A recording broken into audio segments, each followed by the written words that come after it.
આ વખતે જે વિવાદ બહાર આવ્યો છે એવું છે કે ઉદ્ગમ સ્કૂલ જે છે, ઉદ્ગમ સ્કૂલના વિદ્યાર્થીઓની જે ફી છે 1 લાખ રૂપિયા ફી છે. બહુ મોંઘી સ્કૂલ છે. સામાન્ય માણસ ત્યાં પોતાના બાળકને મોકલવાનું વિચારી સુદ્ધા ન શકે. હવે 1 લાખ રૂપિયા લીધા પછી પણ સ્કૂલનું પેટ ભરાઈ જવું જોઈતું હતું, પણ એમને અસંતોષ છે.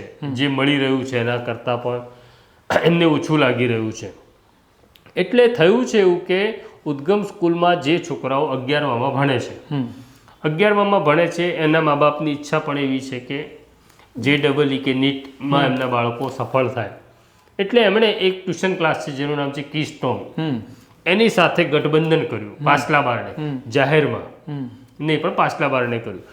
ઉદ્ગમ સ્કૂલમાં ભણતો બાળક કીસ્ટોનમાં જાય ક્લાસમાં તો કોઈ વાંધો નથી, નિયમ ના નથી પાડતો. પણ ઉદ્ગમ સ્કૂલે એવું કર્યું કે કીસ્ટોનનો સ્ટાફ જ ઉદ્ગમ શાળામાં આવે અને શાળામાં એના જ માણસો, એના જ શિક્ષકો કે એના એક્સપર્ટો ભણાવે, અને એ જે ફી છે